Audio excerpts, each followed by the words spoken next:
Did you, Raj? Last day, we looked at relative speed. We looked at what if there's more than one object moving at different speeds. And we actually did a little thought experiment. I'd like you to imagine that we had a cannon that could launch a baseball at exactly 30 meters per second every time. So here's Sam, our catcher. He's the target. He's holding a baseball glove, and he's standing still. What would he see? So here's our cannon. Boom! It goes off. How fast does the cannon launch this baseball at? 30 meters per second. How fast will the baseball be traveling relative to Sam when it arrives over here if we ignore air resistance? Everybody? Okay. Now let's put the cannon on a vehicle. Same situation as number one, but the cannon is on the roof of a van traveling towards Sam at 15 meters per second. So again, we fire the cannon. Boom! You awake now? How fast is the baseball traveling relative to Sam? What was that? 45? You okay with that? It's the same as if you're trying to throw something really far, you take a run because you're trying to add your velocity to the velocity of whatever it is you're trying to throw.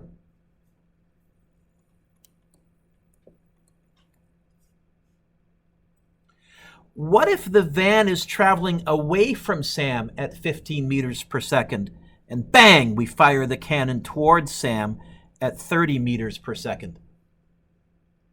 How fast will the cannon or the baseball arrive at Sam? 15? Nick, you okay with that? Ooh, what if we had the cannon going away from Sam at 30 meters per second? What would the baseball do? Okay, we watched the video, it dropped straight down. Brandon, you okay with that? What if there was something that didn't behave that way? We're going to go cosmic. In the late 19th century, in the 1880s, 1890s, Nicole, two physicists, Michelson and Morley, they conducted an experiment. They were going to do this baseball thing, but with light. Now, light travels really, really, really fast. And so for you to somehow measure a difference in speed when light is coming towards you or when you're moving towards the light versus when you're moving away from the light, you have to be moving really fast. But they thought about this. They said, the Earth goes around the sun really fast. We're going to take light from a distant star way over here. And in January, we're moving towards that star. So if we measure the speed of light, we should measure speed of light plus speed of Earth, the 45. Oh, and in July, when we're moving away from the star, we should measure the speed of light minus the speed of Earth, the 15. It wouldn't be very dramatic, but they felt they had an instrument that was sensitive enough to measure that distance, called an interferometer. We'll talk about how that works. So they thought they could measure the difference in the speed of light hitting the Earth in two situations. They were going to measure the speed of light hitting the Earth when the Earth was moving toward a distant star and when the Earth was moving away from a distant star. They expected to find two slightly different answers. So in January, the Earth was moving toward the star with a speed u relative to the sun. The speed of the light relative to the sun was assumed to be c. We use a lowercase c as our abbrev for the speed of light. So they figured when they were moving towards the star, they would get c plus u. When they were moving away from the star, they would get c minus u. And Ashley, they were gobsmacked. They were stunned. They did the experiment, and they did not get the result that they were anticipating. They ended up with the same answer in both situations. This would be like the baseball always arriving at 30 meters per second, regardless of how the van was traveling. Even if the van was traveling backwards at more than 30 meters per second, the baseball was still arriving at 30 meters per second. What? So here was the conclusion. Light is special. And anytime you're trying to measure the speed of light, Nicole, you will always get the same answer. It's a constant No matter how you're moving, no matter how the light source is moving, it doesn't add together like a baseball from a cannon on a fan. The Michelson-Morley experiment is famous for its negative result. It was hoping to prove one thing, it led to a completely different conclusion. It showed experimentally that the speed of light in space in a vacuum is the same for all observers, regardless of how fast they're moving, regardless of how fast the light source is moving. The speed of light is, turn the page, or speed of light does not simply depend on your frame of reference at all. Doesn't matter how you're traveling or how the object is traveling. No evidence whatsoever, Ashley, could be found that space could be used as a fixed frame of reference, that there was a quote-unquote right answer. The short version, the speed of light is a constant. What letter does the word constant start with? The speed of light, our symbol or abbreviation for it is a lowercase c. It's the constant. If you're wondering how big it is, it's 3 times 10 to the 8th meters per second. You want to get out your green sheet, you want to flip over to the back page, and I think about halfway down on the back page there's a relativity section, and I think I gave you the speed of light there somewhere. Find it so you know where it is. Found it, Nick? It says C equals, should be about halfway down, maybe a bit more than halfway down in the relativity section. Somewhere there it should say C equals 3 times 10 to the 8th. Does it? Y'all found it? Okay. You'll probably end up memorizing it out of laziness, but you don't need to. So here's the implication. Remember last day, Zach, we were using D equals VT, get the V by itself. Remember, we don't know how to deal with acceleration yet. We don't know how to deal with acceleration yet. How would you get the V by itself? Anyone? Yep. Okay, so if speed is distance over time, or better yet, let's go cosmic. If speed is space over time, how can we always get the same answer for speed? Answer: space and time change depending on the situation. Time changes depending on how you're moving. Space changes depending on how you're moving, because light demands that you always get the same answer no matter what. Put your pencils down, look up.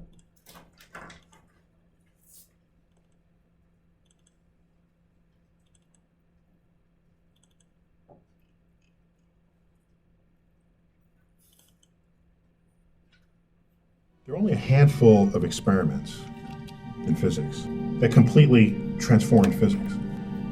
At many people's top of the list would have to be the Michelson-Morley experiment.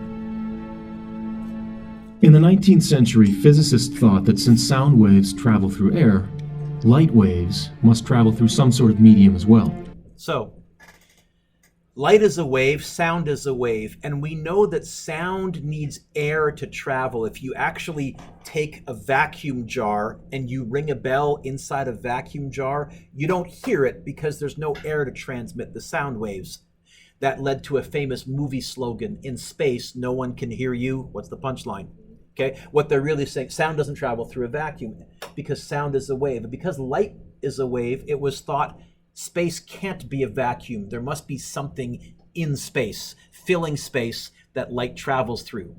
The equivalent of space air, but not air. And they had a fancy name for it. You can see it starting to show up behind me. They called it the ether.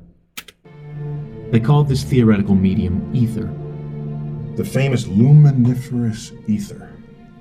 This magical medium that was hypothesized to be what light required to move through the vacuum of space, just the way sound requires air to move from one place to another. How else could waves of light move through the vacuum of space unless there was some medium there, some hypothetical medium? Let's call it the ether. Ether, they theorized, is an invisible nothingness that permeates the universe. Its only physical property is that it allows light to propagate through it. But once precise measurements of the speed of light became possible, testing the predicted effects of ether on the speed of light became possible as well. The Earth orbits the Sun at about 66,500 miles per hour. If light travels through ether, they reasoned, then as the Earth moves through the ether, the speed of light should be different going with the ether than perpendicular to it. In an attempt to show the effects of ether on the speed of light, Albert Michelson and Edward Morley conducted an experiment in 1887 at what is now Case Western Reserve University. Michelson was an expert in optical experiments, and he thought that he could devise an experiment where one would be able to see the slight difference in the speed of light measured on the Earth if you measured it along the direction of the motion of the Earth and at right angles to it. So how the heck do you measure something that fast, that accurate in the 1890s with something called an interferometer? Very clever device. There should be a slight difference. Compared to the speed of light, Earth is not moving that fast. So if you're going to check the difference in the speed of light, measured with the movement of the Earth compared with the transverse to it, you need a level of precision that no one had before. The Michelson Interferometer was just such an apparatus. Michelson and Morley devised an apparatus that would detect minute differences in speed between two beams of light. Light from one source is split into two directions through a half-silvered mirror. These beams are bounced between other mirrors and then recombined back into a single beam. So we're going to split a beam of light in half with this half-silvered mirror, sort of a semi-transparent mirror that will reflect some stuff but let some light through. This light is moving in this direction, this beam of light. This beam of light is moving at right angles to it. If there's actually a speed of light in the same direction as the Earth's motion versus at right angles, we should measure a slight difference. Ever so slight. So when we recombine them, they should be slightly out of phase with each other. Brilliant idea. When two light beams combine, if their waves are completely synchronized, the peaks combine to make an even more intense peak. If they are one half wavelength off, their peaks combine and cancel out the intensity. Slight differences in speed between two light waves will therefore produce a pattern based on the amount of interference between the two beams. This is known as an interference pattern. You get a bright stripe, a dim stripe, a bright stripe. The bright stripe, if they're in phase, is where the two beams have recombined perfectly. The dim stripe, if they're in phase, is where the two beams are dimmest perfectly. So they were expecting to see this misaligned. Examining the interference pattern from the two light beams sent out in different directions would... They were hoping to see, can you see how the top one and the bottom one don't quite line up together? Nicole, that's what they were expecting to find. They did the experiment. Clearly show if the speed of each light beam were different in different directions. But Michelson and Morley never detected such a difference. They lined up perfectly. Their results were inconsistent with the existence of ether. The scientific world didn't know what to make of it. The famous scientists in Europe, all Lord Rayleigh and Lord Kelvin and Lord Thomson, were saying, hey, come on, you must have done something wrong here. There has to be an ether. And the whole thing didn't get resolved until many, many years later when Einstein came along. Einstein's theory of special relativity proposed that the speed of light is always the same, regardless of the speed of the light source. The results of the Michelson-Morley experiment were entirely consistent with Einstein's view of the universe, and this served as the turning point in modern physics. The Michelson-Morley experiment was an experimental advance in technology that transformed science. Not only physics, but science.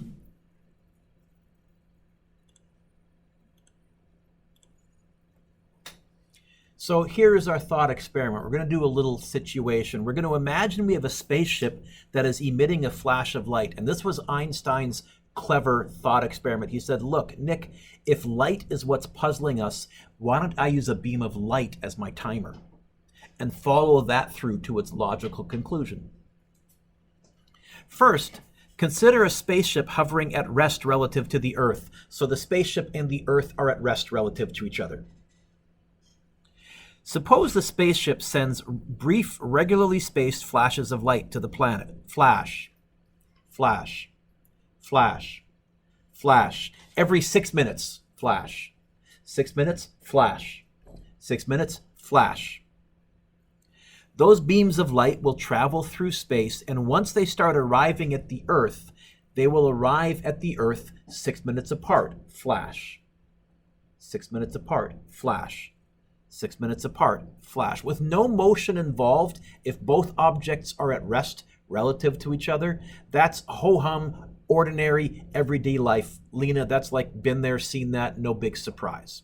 So in 60 minutes, folks, if we send out a flash every 6 minutes, in 60 minutes, how many flashes will the ship send out? In 60 minutes, how many flashes will the Earth see? Boring.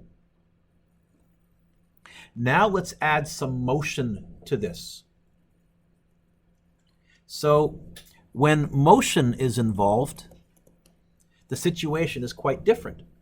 Now, it's important to note that the speed of the flashes will still be c, our abbreviation for light. This is what Einstein said. He said they're still going to arrive at the same speed, regardless of whether the spaceship is moving away from the Earth or towards the Earth. It's not going to behave like the baseball. How frequently the flashes are seen, however, very much depends on the relative motion involved. When the ship travels toward the receiver sees the flashes more frequently. This happens not only because time is altered due to motion, but mainly because each succeeding flash has less distance to travel as the ship gets closer and closer to the receiver. As we get closer and closer and closer, each light beam has less distance to travel, and so they'll arrive fewer and fewer times apart. Fewer and fewer times apart, smaller times apart. So let's suppose on the spaceship, the ship emits a flash every 6 minutes. They have their stopwatch, and every 6 minutes, flash. 6 minutes later, flash. But they're moving towards Earth at a very high speed. In fact, at just the right high speed that the light flashes are arriving on Earth every 3 minutes. So the Earth is seeing flash, flash, flash, flash, where the spaceship is sending out flash, flash, flash. In 60 minutes, how many flashes will the spaceship send out? But they're going to arrive on the Earth 3 minutes apart. So once they start arriving on the Earth and the Earth starts timing the flashes, how much time will elapse on the Earth to see the flashes if they arrive 3 minutes apart? 30 minutes. A 60-minute event on the spaceship took 30 minutes on the Earth.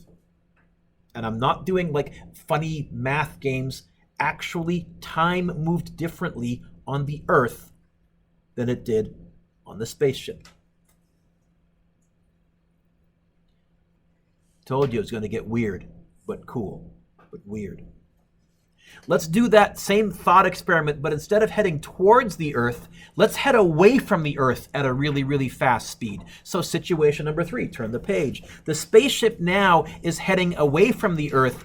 It's sending a flash every 6 minutes, but because the distance is constantly increasing, the flashes are arriving back on the Earth not 6 minutes apart. Nick, let's pick just the right speed, and we'll learn how to calculate that speed later on. But let's pick just the right speed so that they're arriving on Earth 12 minutes apart. So the spaceship is going flash, 6 minutes, flash, 6 minutes, flash. Takes a while for the flashes to travel through space, but once they arrive at the Earth sees flash, 12 minutes, flash, 12 minutes, flash. So this means that if two events are separated by 6 minutes according to the spaceship clock, they will be seen on the Earth to be separated by 12 minutes when the spaceship recedes, retreats, goes away at a very high speed. and only 3 minutes when the spaceship approaches at a very high speed. We already have something strange going on here. This leads us to something called the twin paradox. I'd like you to imagine that we have identical twins. They were born at the same time. We'll call one astronaut twin A for astronaut, who takes a high-speed round-trip journey in the galaxy, going to go away and come back. Another twin stays at home. I'll call that twin H for staying at home. When the traveling twin returns, he's actually younger than the stay-at-home twin. How much younger depends on the relative speeds involved. But the traveling twin will have experienced less time. Ashley's looking at me skeptically. Okay, so here's our picture kind of walking through. Let's apply this doubling and halving thought experiment to the twins. So let's say that the twin goes away from the Earth at a high speed for 1 hour, instantly turns around, and then comes back to the Earth at a constant velocity for 1 hour. The traveling twin, as far as they're concerned, on their watch, 2 hours have elapsed. But the earthbound twin will not experience 2 hours. Let's actually walk through this with some clocks, some wristwatches. So next page.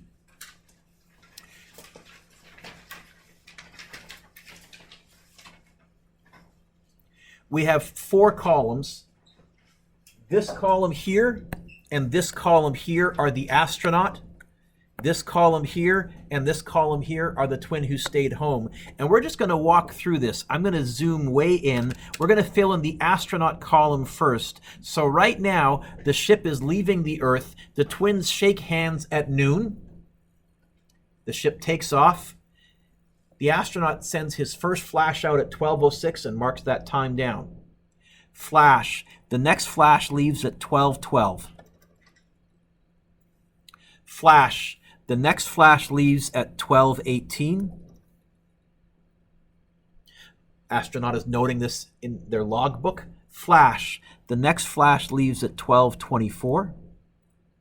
Yes? Flash. What's the next one, Zach? You're writing this down, right?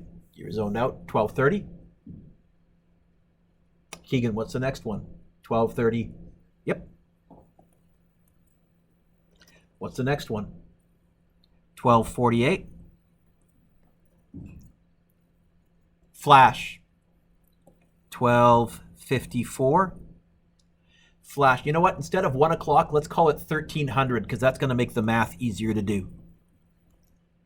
We'll use metric or military time. Yeah. Oh, 42 and then not 48. I made a mistake. I'm so sorry. 12:42 and then 12:48. I am so sorry. And then 12:54 and then 1300 is right here. Thank you. I owe you a candy. So the spaceship on their watch, how much time has elapsed? 1 hour. Now they turn around and they start coming back. So skip the next column and go over here. Now they're going to send a flash back to the Earth at 13:06. Flash. 13:12. Let's see if I make the same dumb mistake. Flash. 13:18. Flash. 13:24. Flash. 13:30. Flash. 13:36. Flash. 13:42, not 48, Mr. Dewick. Flash. 13:48 now, Mr. Dewick. Flash. 13:54. And then at 1400 hours or 2 o'clock, the spaceship arrives back on Earth and the twin gets out and greets their sibling. How much time has elapsed for the traveling spacefaring twin? 2 hours. But now let's repeat the experiment back home on Earth. Now, initially here, the spaceship is heading away, and that means, Nicole, the flashes are going to arrive further apart than 6 minutes. They're going to arrive on Earth every 12 minutes. And so the first flash arrives at 12:12. Flash, 12:24. Flash, 12:36. Flash, what time is it? Oh, it's 12:48. Ha, I just saw another flash. What time is it on Earth? 1300. Ha, just saw another flash. 13:12. Flash, 13:24. Flash, 13:36. Flash, 13:48. Flash, 1400. Now the spaceship has turned around. It's coming towards us. And so each flash has a shorter and shorter and shorter distance to travel. So instead of arriving every 12 minutes, they're going to start to arrive 3 minutes apart. So what time were we? 1400? Now it's going to be 1403. Flash, 1406 every 3 minutes. Flash, 1409. Flash, 1412. Flash, 1415. Flash, 1418.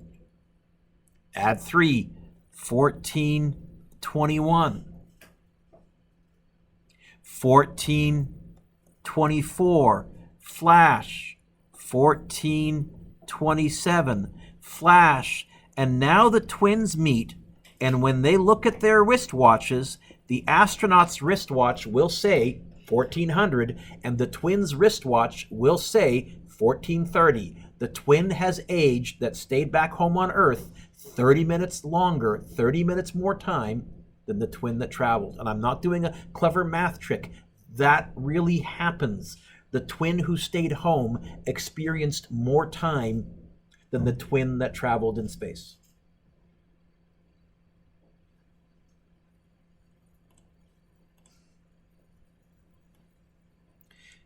Next class, we're going to see if there's a way to calculate this with an equation instead of going up every 12 minutes or every 6 minutes or every 3 minutes. And there is a way to calculate this in one step with an equation. So, is it possible to travel through time? The answer is yes and no. Special relativity tells us that we can travel into the future very easily because the astronaut twin traveled half an hour into the earthbound twin's future. But we don't think you can travel into the past. Probably. Later on, I will show you a hypothetical maybe that suggests that maybe there might be a clever way to travel into the past, but it involves towing wormholes near black holes, so it's pretty theoretical. Put your pencils down, look up.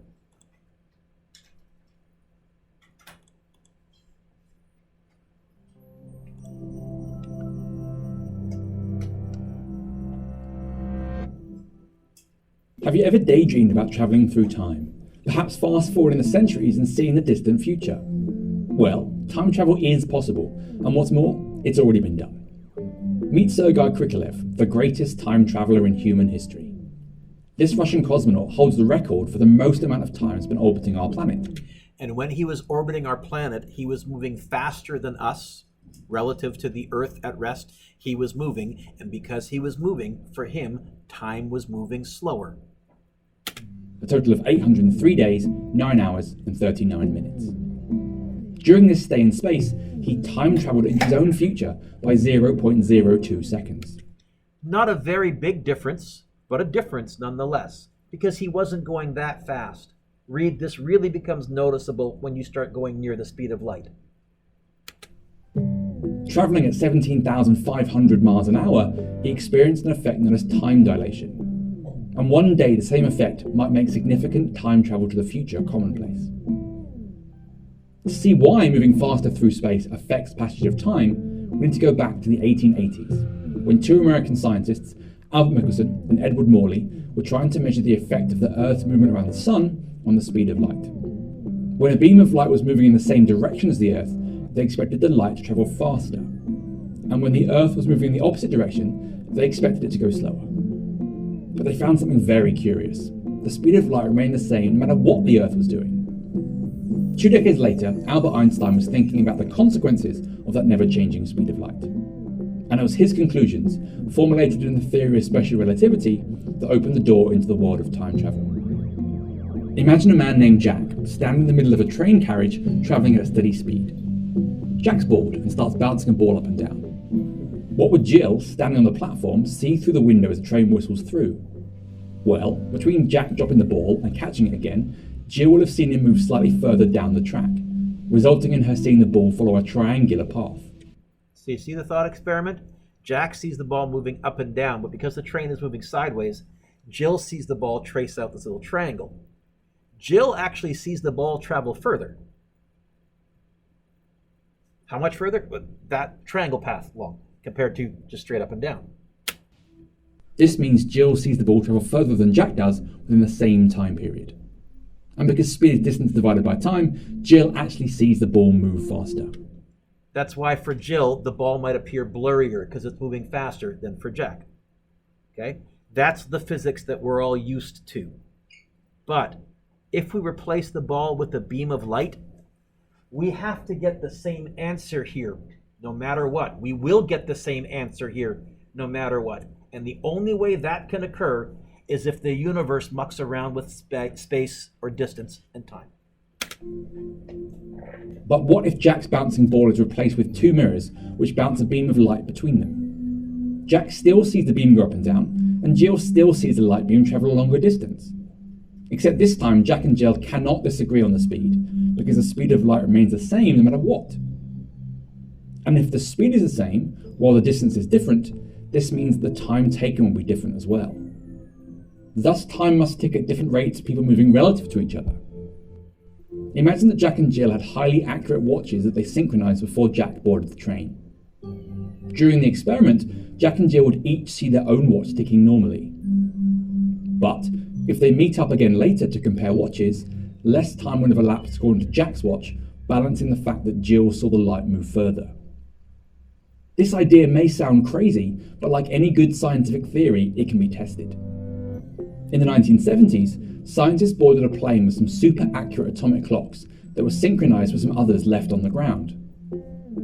After the plane had flown around the world, the clocks on board showed a different time from those left behind.